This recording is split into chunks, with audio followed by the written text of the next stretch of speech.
Hi, friends. Thanks for joining us. We can't thank you guys enough for helping us grow the Ray and Benny channel. Thank you for subscribing. Thank you for following. If you haven't, go ahead and smash that subscribe button down below. Thank you very much for your help. It helps the channel grow, helps get the word out. Benny, where can they find us on social media? Yeah, you can find us Ray Benny Sports. We're on Twitter, Facebook, TikTok, Instagram. Check us out also on Discord and Reddit, and leave us a rating on your favorite podcast provider. We got Bomber Talk, we got Jets Talk, and we got our hot shots. But let's start off with Winnipeg Blue Bomber Talk, brought to you by Fahrenheit Airbrushing. Stand out on the ice, pavement, or on the field, or in the stands with a custom airbrushed helmet, goalie mask, or any project. A local Manitoba business with affordable solutions for any project. Check out Fahrenheit Airbrushing on Facebook or call them at 204-891-7431. And don't forget, tell them Ray and Benny sent you. The Bombers are a few hours away.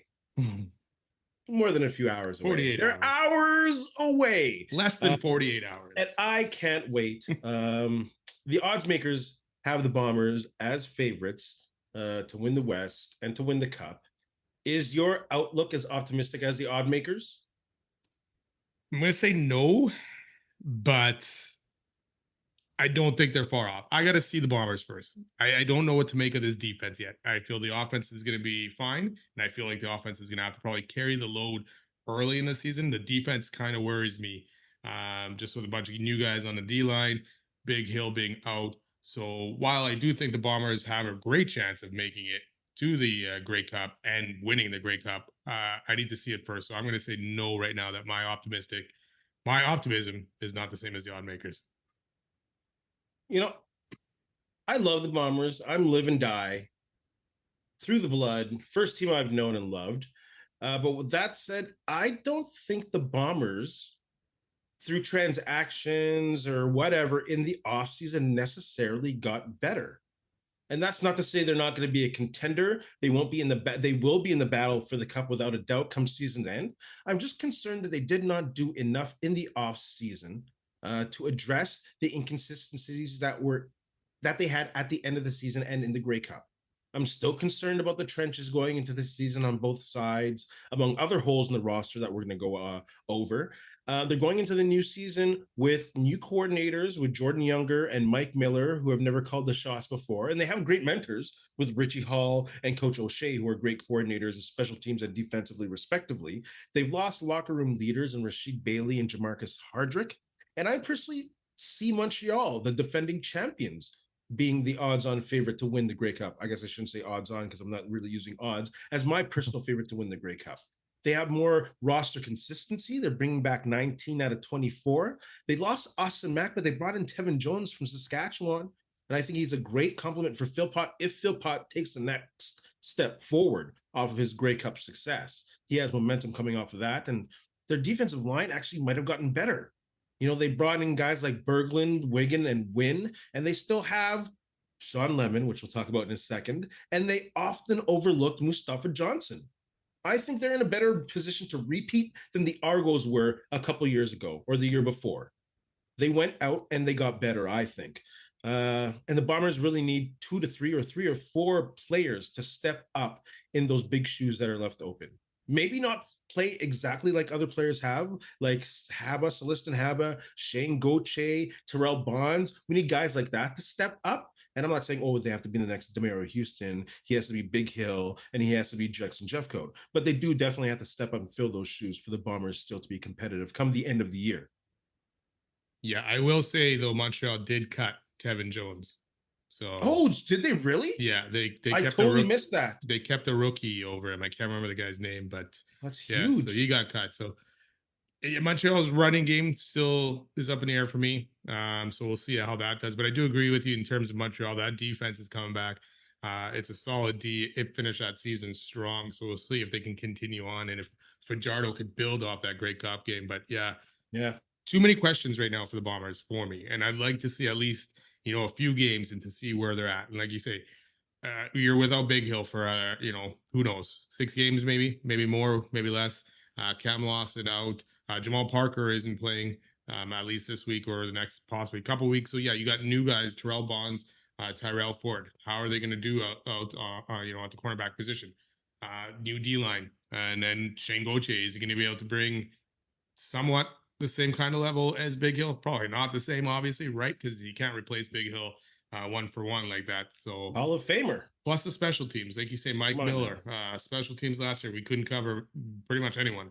Everyone was pretty much in field goal range or close to field goal range by the time they returned the ball. So, and then our own return game, who's going to be? There's still question marks there, so we'll see.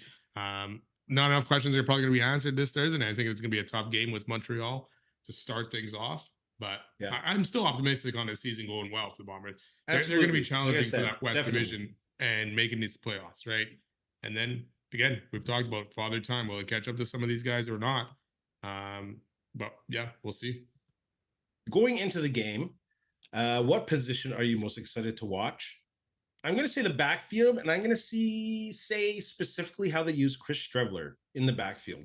Ever since they signed him, I've been excited about the Strevy package, how they use him, possible Wildcats, dual QB, goal line, wishbone. Man, all these old school formations come into play. And of course, the possible Streveler Oliveira option plays that are available when they're both in the game. So I'm excited to see Streveler play. I think he's going to bring an energy that, like I said, you can't replace Jamarcus Hardrick and you can't replace Rashid Bailey. But he was something special when he was with the Bombers. He brings a swagger and an attitude that leads the rest of the team. He leads by play, not just the fur coat and the hilarious interviews. You know what I'm saying? He leads by energy on the field. So I'm excited to watch him play. Damn, I should have went first on that one because I have the exact same thing. It's the QB running back position of seeing what they're going to do with Streveler on the field, what they're going to do between him and Brady Oliveira on the field at the same time. Who are you gonna pick? Who are you gonna cover? Who are they gonna hand it off to, or is Streveler gonna keep it? And then you still got the option of Streveler throwing it, right? So of course, it's gonna be fun to watch, and I'm excited to see what wrinkles they're gonna do there. And yeah, like you say, Streveler is a good opportunity to replace Hardrick's enthusiasm after plays. Like, how many times did Streveler get up back in 2019 after a big play and was just pumped? I mean, the dude was, what was he playing off on a broken ankle, right? Yeah. And he still brought it and the intensity. Absolutely. So yeah, I'm definitely excited to see what they can do there. And hey, this is a big step for Buck Pierce to show what he can do offensively with all these weapons, right? Because you got 4 good receivers coming back again. You got new guys on the O-line. So we'll see what they can do, especially at right tackle with Eric Lofton, if he's going to be able to play.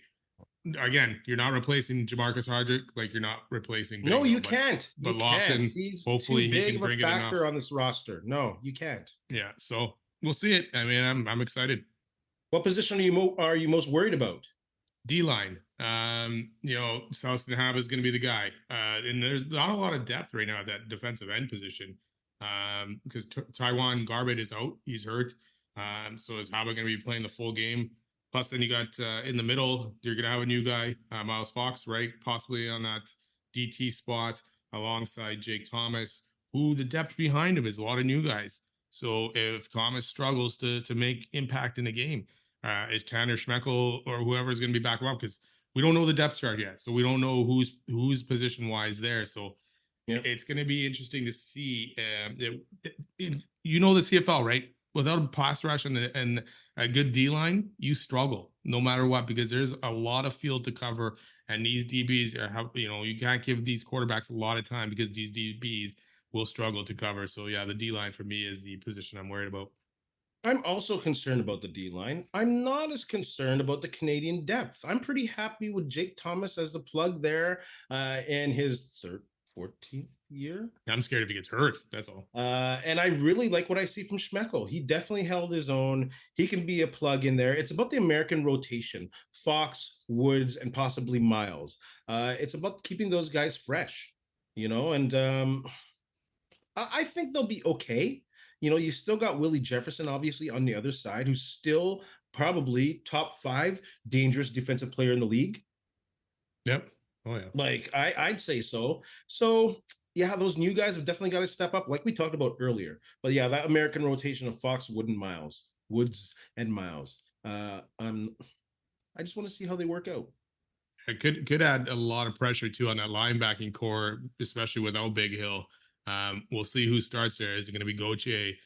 We probably get the depth chart tomorrow, kind of thing, right? So Yeah. that D line, especially that middle, kind of struggled last year against the run in a bunch of games. So are they going to be okay now that you don't have Big Hill back there to kind of back them up? And Big Hill did struggle at times too in the run game last year. So Yeah. that'll be another spot where we'll see if this defense could show up and see if Jordan Younger can put a great spin on it and fix some of the issues they had last year. Yes, but to be clear, they're still one of the best teams against the run in the league. Oh, for sure. Yes, they just had It's games always where they're like, whoa. exacerbated against the Bombers when you see teams start running against them, especially Calgary when they did have the opportunity to possibly get the run going. You saw Edmonton get the run going a little bit, and Ottawa, but with Dustin Crum when he went for like what 140. Yeah. Something like that. But in general, the Bombers were pretty strong against the run in the middle. But that's what you might be susceptible against when you have those new guys there. Yeah, there was rotation. Yeah, there was certain games last year where it was like, oh, this. I thought this team was good at the stopping the run, and they just struggled, right? So, yeah. What do the Bombers then have to do on Thursday to beat the Owls? You want to start on offense? You want to start on defense? You want to talk about it all together? Yeah, I mean, well, I'll start. The biggest thing for me is going to be Montreal's defense, right?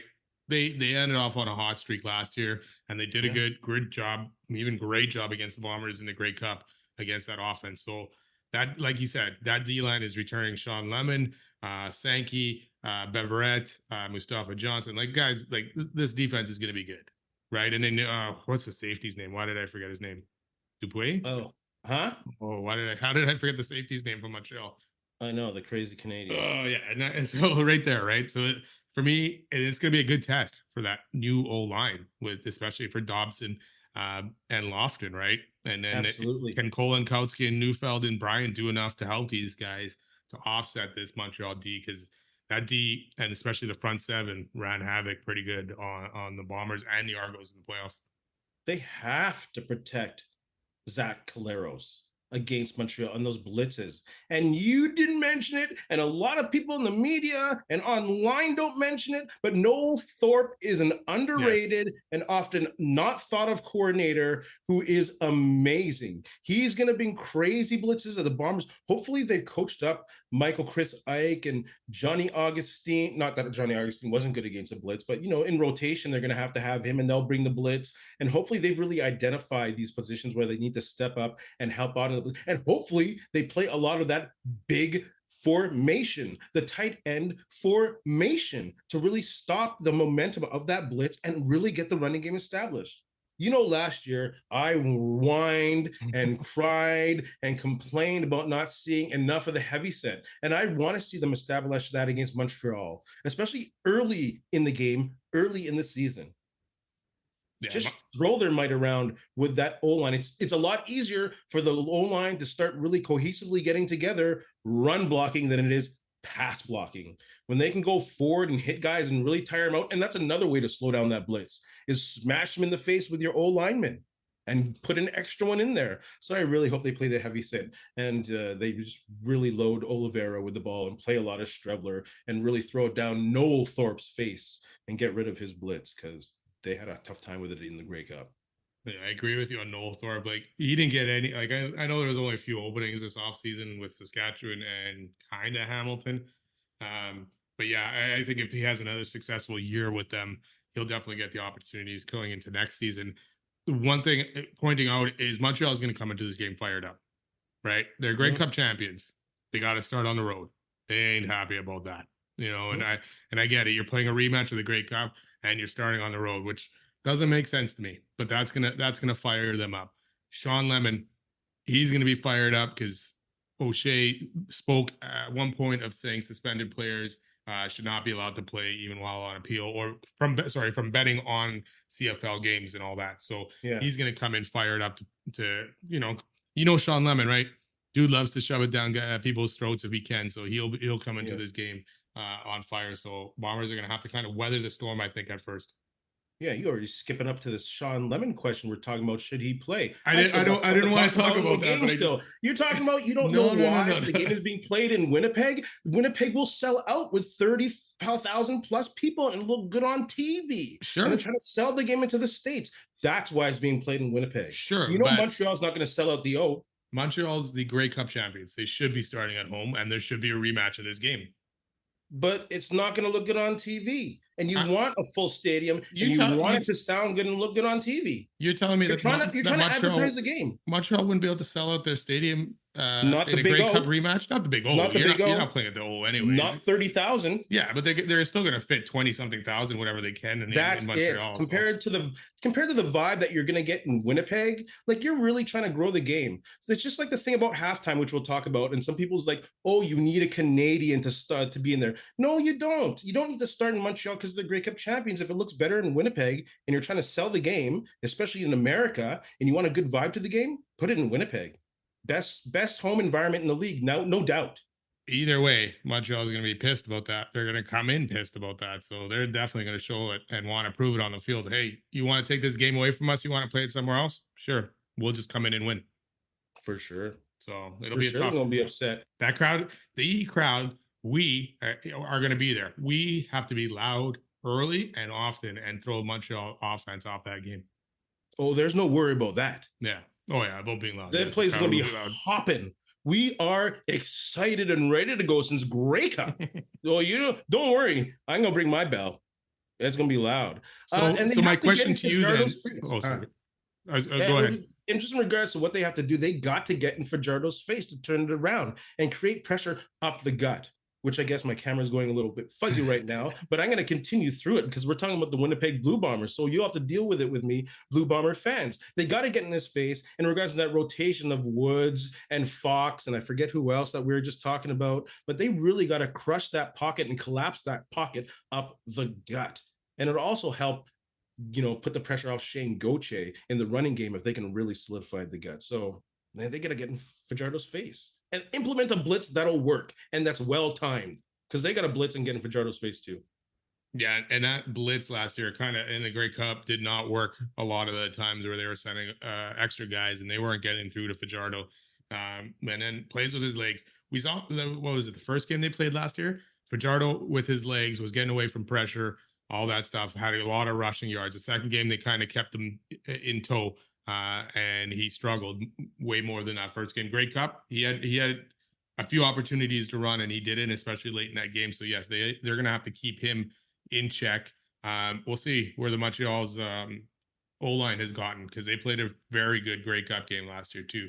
So we got these new guys coming in for the Bombers. Can they cause enough havoc there? And like you said, how many? 19 out of 24 starters? You said 19 24, I think. That's crazy. That's where we were talking about almost with the Bombers last year coming into the season, right? They should be the team that gets out of the gate quicker because everyone's kind of coming back. So Montreal may find that this year that they get out of the gate quicker as other teams are still kind of gel and figure things out.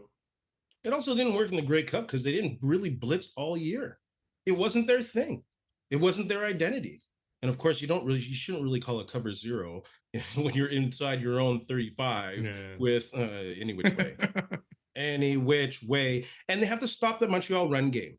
You talked about maybe the run game is a bit unsteady with Steinbach gone, but I think Fletcher's a good running back. And I think the Canadian Jesserin Antwi is a really good running back. He might be their starter come season wise. I'll mention him later on. But Shane Gauthier will still have to be on his game because I think their running game still can be dangerous. And the return game, Worthy got released, right? Yeah. So and he had a pretty good season. I'm just I didn't check, but who is the actual receiver or returner now for Montreal? Offhand? No, I don't. I hate that there's no depth chart yet. I guess we could, recording a little bit earlier, but yeah. But I mean, if you're cutting Worthy, you got another guy that's going to step up and play just as well, right? So yeah. Again, Montreal, the Bombers special team are going to be in tough right off the bat. So we mentioned Shawn Lemon. I call him Cleo Lemon. It's like, who? Shawn Lemon playing on Thursday. Should he be playing?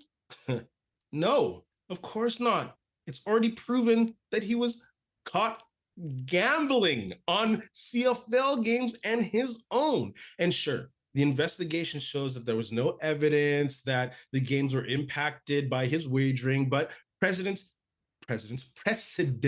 have to be set. You cannot be gambling on games and your own games because you have knowledge that other people don't have. How hard is that to understand? And it's a bit embarrassing that Montreal would allow him to set that appeal and the CFLPA would put that appeal through to let it happen. That's kind of embarrassing. It's But part of hey, he's a great player. So it's part of his right to be able to appeal. To me, though, the CFL is dropping the ball by not getting into this appeal quicker. Like, what are you waiting for? Like, are you that busy that you can't hear one appeal and see what's going on? Like you say, it was proven that he bet on games.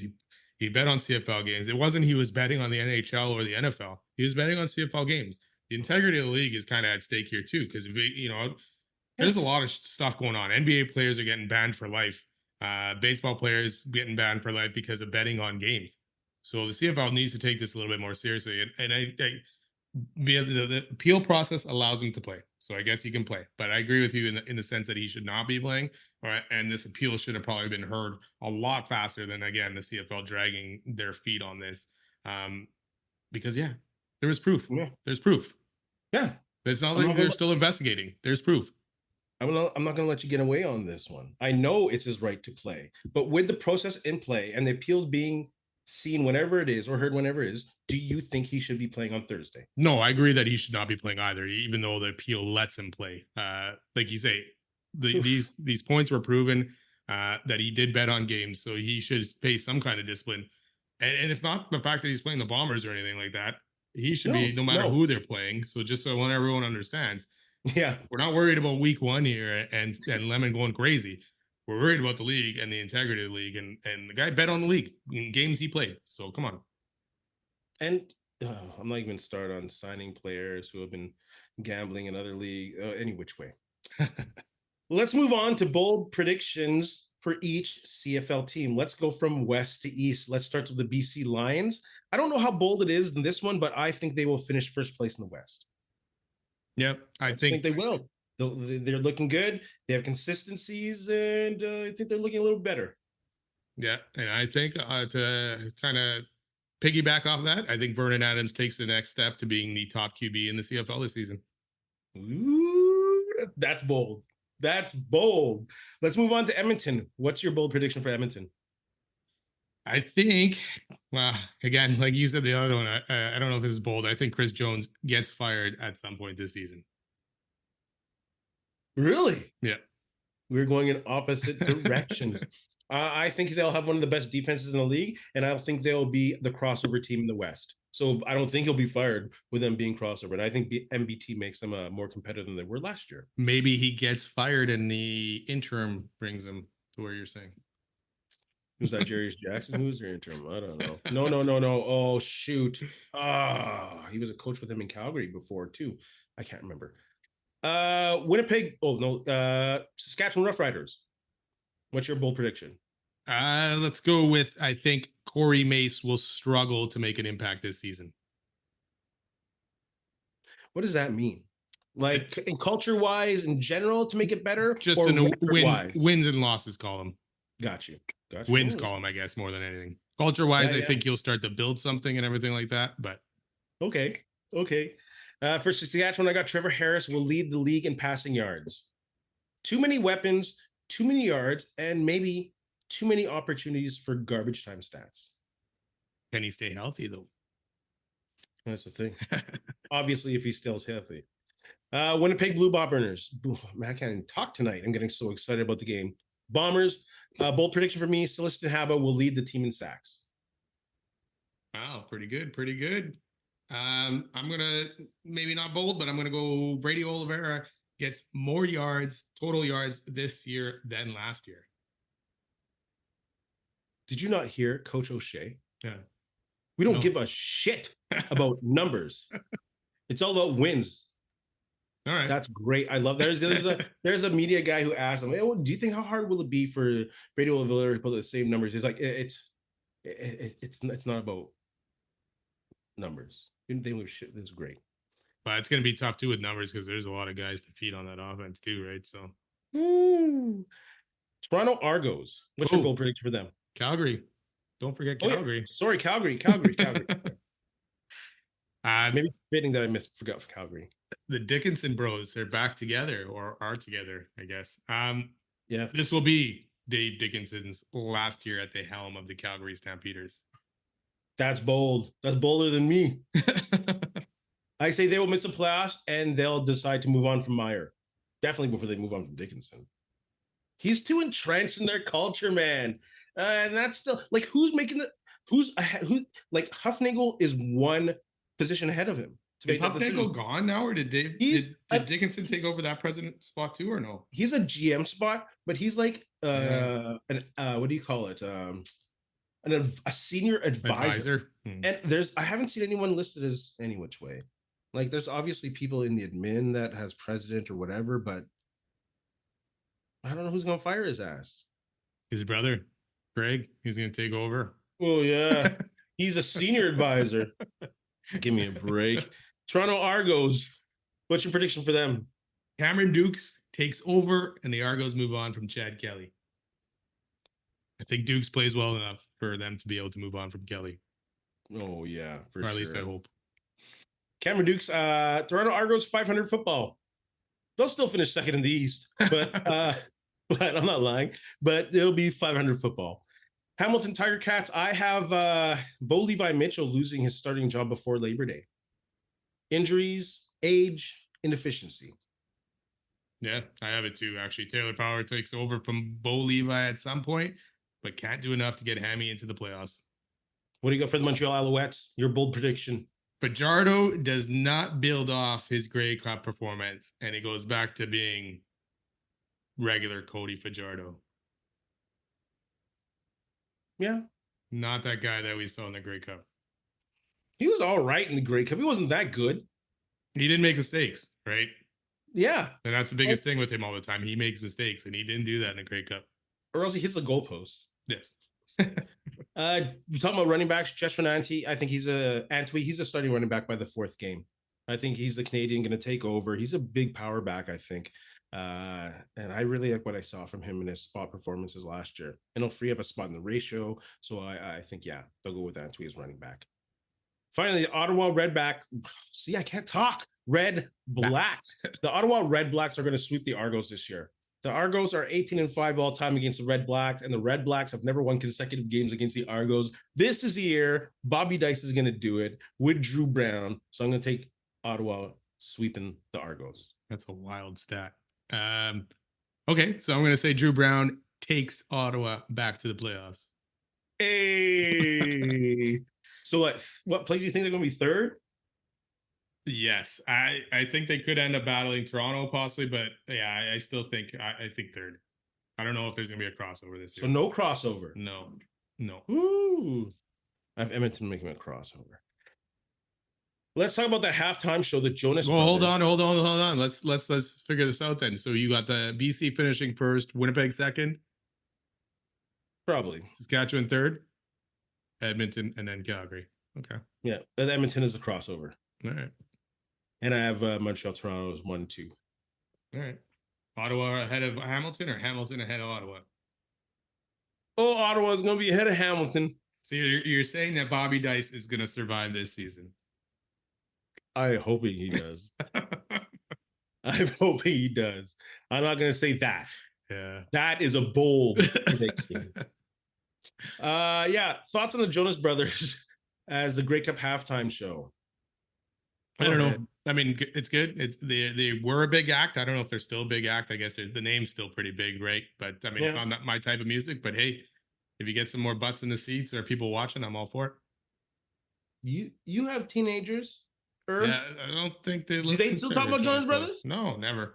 Like I look at the Canadian charts, not Canadian artist charts, but Canadian charts and music that's listened to. You got, of course, Billie Eilish, Post Malone. Who's Shabuzi? No idea.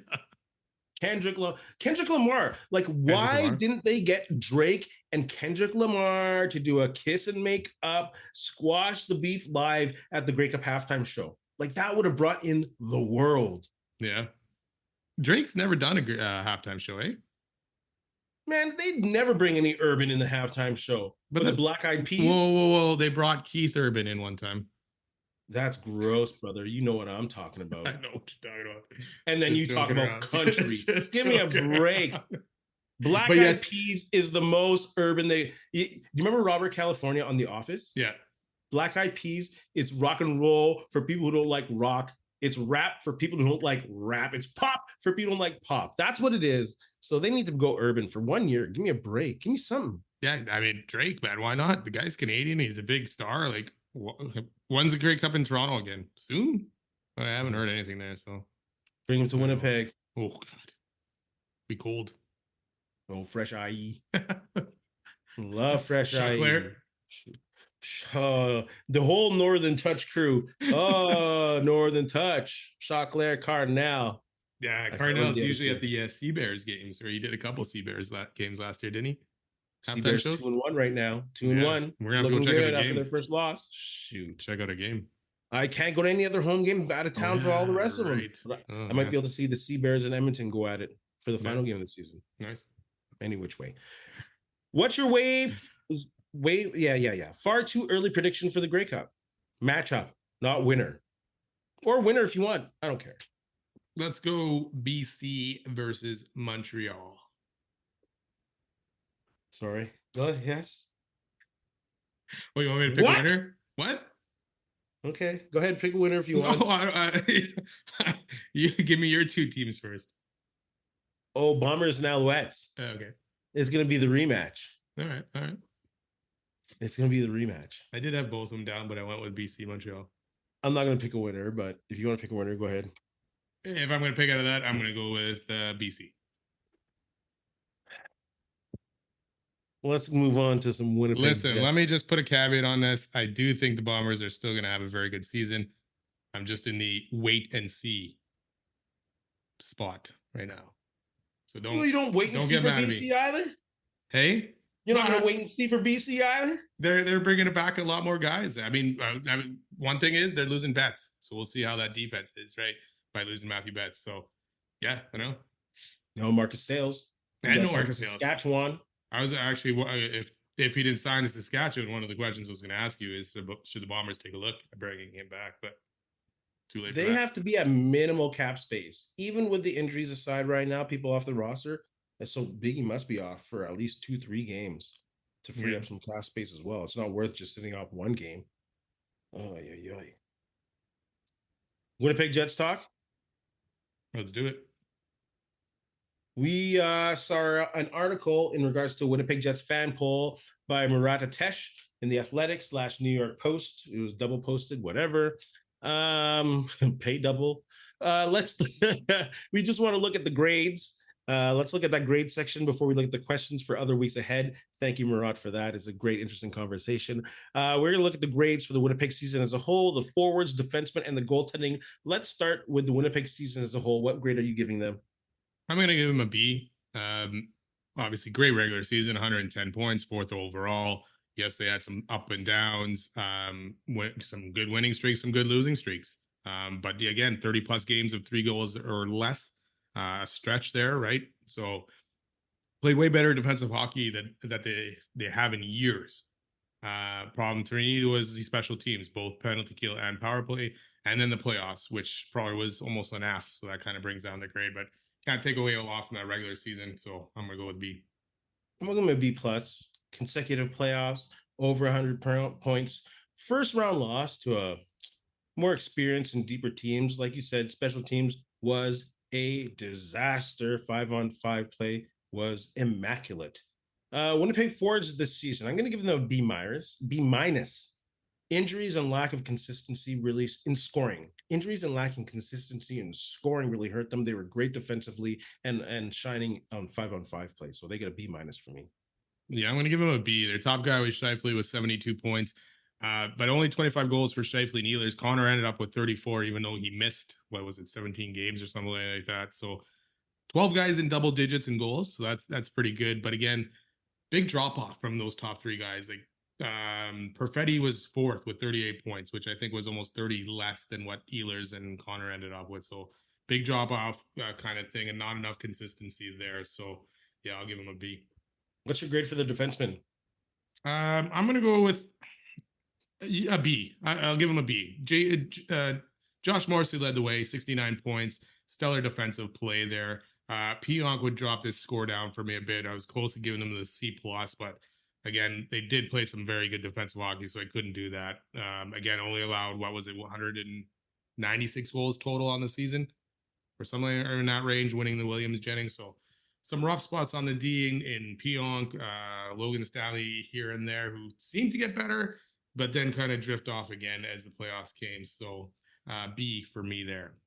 I'll give him a B. Morrissey with another strong year. Good support from Sandberg, Dillon, and DeMello. Stanley came off pretty solid at the end of the year. I think he looks like he started to figure out what his role was on the team and getting comfortable with it. I don't know if that's something that he can sustain over an 82-game season, so he might have to be comfortable with looking from the plate.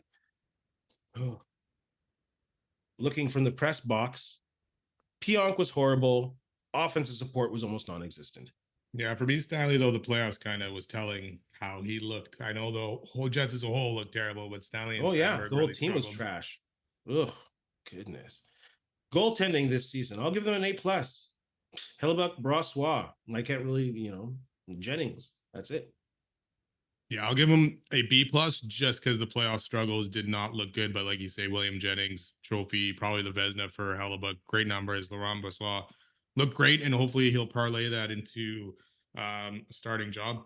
You had posted what grade somewhere. Did you give the goaltending? Hey, what grade did you give the goaltending? B+. This includes the playoffs as well, right? Not just the regular season. So.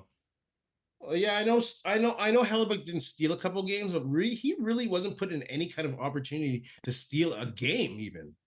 Yeah, I mean, yeah, I don't know. But he didn't do a lot to help himself in a lot of those games either. I will defend the guy to the ends of the earth, but there were some goals that just did not look good on him. Goals that he didn't allow. Probably a Vezina winner and a Jesna winning duo. That's a bit harsh. I don't know. Just saying. All right. Winnipeg's. Let's talk about you got the hat on. The Valour, second last. Oh, I'm going to challenge some stuff sometimes. Come on now. The Valour, second last team in the league with a 2-1-5 record right now, coming off a previous season of losing more than $1 million. Concerns, solutions. Bombers need to sell them to a group of people who knows, number one, how to run a soccer team. If it's not all Winnipeg people, that's fine. And they have to provide a venue that supports the environment to make it an exciting environment to go to. The Prentice Auto Stadium is cavernous for them. They need someone who they add seats to the U of M outdoor soccer complex, and they'll be fine. The Bombers should not be running this show. I do agree on the stadium. It is too big for them, but there's really no other place to play. Like you say, you have to add a lot of seats because you still want to be able to sell a bunch of tickets if you can. You don't want to limit yourself only to a few thousand seats, but to me, how much do they sell now? Under 2,000? I tried to. I looked at the last game, didn't show the attendance numbers because they've only played one game at home so far this year. 3,000 seats would be fine, and that'd be a great environment as long as it's packed. And if you can fill that up on a consistent basis, then add more. Yeah, I think you kind of want more in case they make the playoffs and make a run, right? So the only problem for me this year, and they have to win this year because you're not getting fan support unless you're consistently winning. And since they've been here, they have. So they need to start winning. And unfortunately, the thing was they started 7 games on the road because the turf install and all that stuff happened, and then training camp for the Bombers and everything. So they've only played 1 game at home. They're 2 wins and a tie in their last 3. So hopefully it's on the up and up. But yeah, they got to start winning and take a look at that. And like you say, if the Bombers don't know how to bring along a soccer team and who they can trust, maybe it's not Wade Miller. Maybe you got to bring in a soccer guy at the top there to kind of make decisions for Valour. That's a good idea too. Bring a soccer executive on there to run it. Well, I'm sure they have soccer folks. Yeah. But in regards to marketing and brand development, who do they have running it? Is it someone aside than people who also were from the Bombers and then maybe I don't know. But look at the Sea Bears, right? Second season, those guys are selling out games like that. That's a social atmosphere. When I went to the playoff game last year, it was crazy. And I went to a couple of Valour games and it wasn't this same kind of thing. Yes, they have a chanting section, but like you say, that stadium is just way too big for everyone to get in it. And all the fans are just on one side anyways, too. And you can't cut it off with a sheet like you do at the Winnipeg Arena. You need a big Winnipeg sheet. Arena, whatever. Canada Life Center, Arena Place. Let's move on to Hot Shots. Let's do it. Stanley Cup predictions. Who do you got and how many games? Your boy Pomo pulls it off and Florida wins in 7. Ooh, it's going to be a good series. I got Florida in 6. It'll come down to Bobrovsky and Skinner. So I'm going to take goalie Bob and Pomo to win. How do you feel for those Calgary fans? Oh, it's You either got to cheer hilarious. for Edmonton or Matthew Tkachuk. It's hilarious. NBA Uh, Finals prediction: who and how many games? I got the Mavericks in 7. Boston, I think, needs Porzingis to be the game changer, and if you need Porzingis to be the deciding factor, you're done versus Luka and Kyrie. So I'm going to take Mavs in 7. I'm going Boston in 6 in my expert NBA opinion. Ooh, they have it too. And that's the thing. If Porzingis with the Celtics can be a game changer, then they can definitely win in 7. I can see that happening too, or 6. Can these games just start already? Like, what are we Ugh. waiting for? My God. Why? Jeez. Stanley Cup not till Saturday. NBA not till Thursday. Like, come on. What are we doing here? They want to bleed into the CFL. Oh, let's go. No one Thoughts wants to on be. Just? Yeah. Sorry. That's okay. That's okay. Thoughts on Justin Jefferson make a deal? Go ahead. Ooh, 4 year, 140 million, 110 guaranteed. You knew what was going to happen, right? You knew the Vikings or somebody was going to give him that contract. So crazy contract. Let's see if he can live up to it. Unfortunate for me or for him, I mean, he has Sam Darnold and maybe JJ McCarthy as his QBs. Yeah, good deal. Why they have a QB rookie on? They have a QB on a rookie deal. That seems to be fad now since Mahomes got it all started. So get players on a QB rookie deal. Who will be on the new cover of Madden? Not who will be, who should be. I'll go with CD Lamb. Kid had a great year, and I'm going to put a cowboy on there because all those silly ass cowboy fans will go out and buy it, even though Madden hasn't changed for 20 years. The game's not good anymore for people who've played it since day one. It's not that good. So I'm going to put CD Lamb on there. I'm going to go with Justin Jefferson. Why not? I mean, dude just signed a huge contract, best receiver in the league right now. So why not put him on there? Did CD Lamb have a better year than Justin Jefferson last year? Yeah, but Jefferson got hurt, right? So shoot. You think he would have had a better year than CD Lamb? CD Lamb had 130 something and was 1,700 yards. If without Kirk Cousins not getting hurt, yeah, I think Justin Jefferson could have definitely challenged that. The only other receiver had a better year was Tyreek Hill. And when's he getting paid? Like he's not getting paid now. Wow, but he's not going to want to not be in the top. CD Lamb's going to get paid too, so we'll see what happens there. Speaking of guys getting paid, McCaffrey just grabbed the bag. Where does that leave Brandon Ayuk? It sounds like the contract structure opens up some cap space for San Francisco this year. So they got like I think 30 million in cap space for this season. So I don't think it affects Ayuk at all. To me, it'll be more about Ayuk kind of accepting a contract that's not obviously going to be close to what Justin Jefferson got, or he should not be expecting that. But they sign him. I think the big question will be: is it Ayuk or Debo after this season? It does affect Ayuk. You might have 30 million cap this year, but you can't. The guy's not going to sign a 1-year contract. No, I know. He can't sign an extended contract with minimal space after that. They can carry over this 30 million. So even this year, he's already signed to a $15 million contract. Yes. So it won't affect this year at all, depending on how they structure things anyways. But they can carry over that 30. Like I said, it's either going to come down to Ayuk or Debo next year. I don't think both of them, if Ayuk gets a $30 million contract, is going to be on this roster after this season. You said he's asking for too much earlier today. Do you think he's asking for too much? Yeah, I mean, he should probably be in that Devontae Smith range, maybe the $25 million a year kind of range, not in this Justin Jefferson range at all, or Tyreek Hill or CD Lamb kind of. So, yeah, 25 to 30. Again, contracts to me are crazy. Wide receiver contracts are crazy. We know Brock Purdy's gonna end up getting paid $50 million. Even if he has just a really good season and not a Super Bowl this year, right? And there's nothing you can do about it. Or San Fran will bring in another quarterback, a late round draft pick, and hope for the best. You only strike lightning once on that kind of deal, right? After you made the worst trade in NFL history for Trey Lance. Yeah, but I think it's becoming more common to find quarterbacks late in the round now because a lot of college teams are playing pro style offenses. Yeah.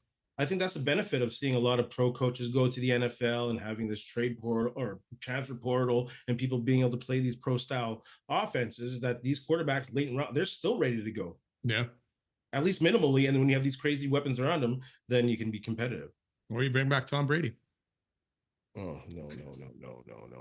Benny, you have anything to say to our friends? You know what? Thanks a lot for listening. Don't forget, subscribe, follow, and go Bombers, go. Go Bombers, go. You can't talk either. You're drunk with fun, ready for the Bombers to play. Less than Man, 48 hours. heck yeah. And the words of LeVar Burton. And if you haven't watched the Netflix series, not the Netflix documentary about Reading Rainbow, watch it because it's awesome. And in the words of LeVar Burton, we'll see you next time. Look at that free plug for LeVar Burton, like he needs it from Ray and Benny Talk Sports. Maybe one day LeVar Burton will give us a plug. Is he still alive? Of course he is. What are you talking about? What? Just want to make sure. Look, you jinxed it now. Imagine. Oh my God. That's going to make the blooper I take reel. that back.